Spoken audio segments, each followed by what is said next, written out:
The air was not breathable. It was not made of oxygen and nitrogen, but of microscopic daggers of pure ice. With every breath, it felt as if the lungs were being lined with shards of frozen glass. Even sunlight, when it existed, seemed crushed, filtered through a perpetual haze of suspended crystals that turned the horizon into a monochromatic landscape of pale blue and opaque white. Minus 77 degrees Celsius. That was the number. The silent death sentence that wrapped the Siberian taiga that winter. A temperature that stalled engines, cracked steel, and turned exposed flesh into brittle marble in mere minutes.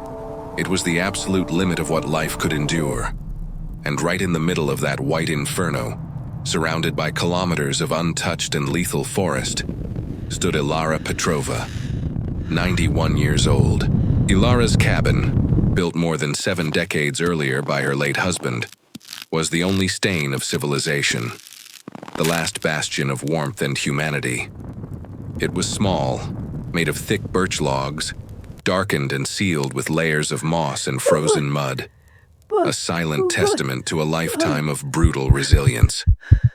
But the cold, though constant and fatal, was not what kept Ilara from closing her eyes. It was not what made her old, weary yet stubborn heart beat with an irregular, hurried cadence. It was not what forced her to hold her breath, listening with an attention that age had failed to steal, to every sound that broke the polar night silence. What terrified her was the moving shadow, the eyes glowing in the opaque darkness beyond the cabin's perimeter, circling the only source of heat for miles. What paralyzed her was the visceral ancestral knowledge that she had been found, tracked, and surrounded. The pack had arrived. They were not just 2 or 3 starving wolves displaced by the brutal scarcity of prey at winter's peak. This was the Ashen Pack, legendary in the region, known for its unusual size and, more importantly, for its almost human predatory intelligence. Ilara had heard the howls at dusk, a long, melancholic, calculated sound, not merely a call, but a declaration of intent, a tactical siege. Ilara dragged herself from her bed of hides, her knees grinding painfully. Her movements were slow and deliberate, burdened by 91 years of hard living, yet her mind remained clear and sharp as ice. The fire in the wood stove flickered, casting dancing shadows that intensified the sense of claustrophobia and vulnerability. The heat inside, perhaps a comfortable 5 degrees above freezing, was a luxury she knew drew her predators closer. Then the sound began, not a howl, but a low, guttural growl, mixed with the wet, heavy scrape of something massive against the outer wood. They were testing the resistance. The door, made of Siberian pine, 10 centimeters thick, reinforced with heavy wrought iron bolts Dmitri had installed 40 years earlier. She had always believed that door could withstand anything. Bears, raging winds, even oblivion itself. But the impact that followed made the entire cabin groan and crack. The wolves were acting in coordination. This was not a random attack. Ilara realized from how the weight shifted against the structure that they had divided tasks. Some assaulted the main door while others worked silently at the boarded windows, searching for weakness. The cold outside was beginning to seep through the cracks. She could feel the glacial breath of death waiting, and the vapor escaping her own mouth became a visual reminder of how close she was to the edge. Ilara was alone. Completely. I came as fast as the I could. last time she had seen another human had been 11 months earlier, when the pilot of a small monoplane had come to replenish essential supplies. In conditions like these, at minus 77, there was no chance of rescue. Radios failed, fuel turned to gel, and even the thought of seeking help was a cruel fantasy. Her only defense was her wits and the solidity of that old cabin, but the cabin was failing. The generator, which powered a single kerosene lamp, had stopped working 3 days earlier. The lamp oil was nearly gone. She depended entirely on the inconsistent heat of the wood stove, and her supply of dry firewood was dangerously low. The cutting irony was that if the fire died, it wouldn't be the wolves that killed her first, but the ice freezing her blood in her veins within hours. She paced in slow circles, eyes locked on the door. She had no weapon. Dmitri had been a hunter, But all his guns had been sold or traded for supplies when life became too costly. All that remained was a dull kitchen knife and an axe with a broken handle, useless defenses against a desperate, coordinated pack. The smell began to seep through the wood, the strong, earthy, wild odor of canines. They were very close now.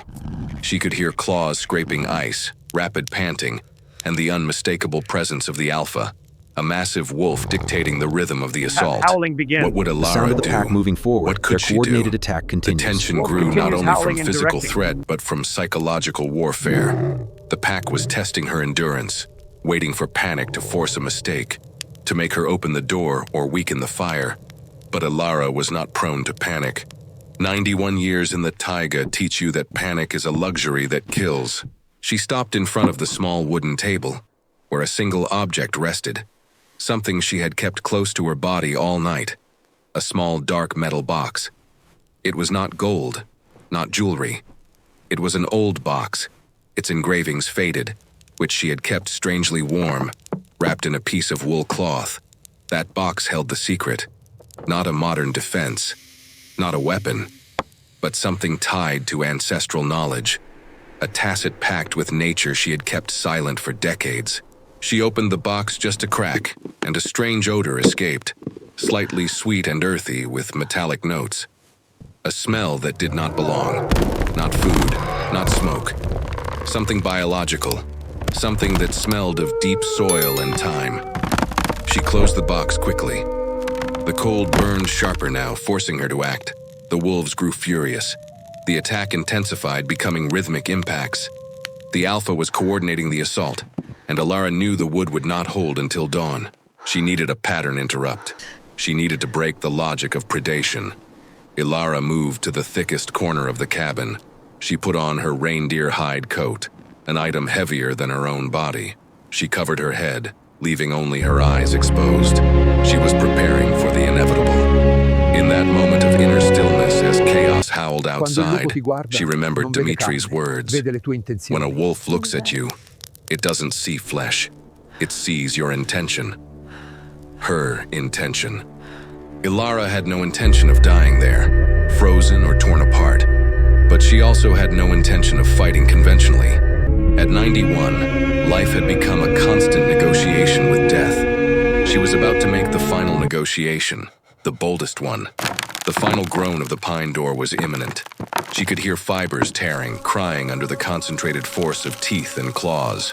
A thin beam of icy light pierced a new crack, and for a fleeting instant, Ilara saw coarse gray fur and the malignant gleam of a yellow eye staring inside. Remember the conditions.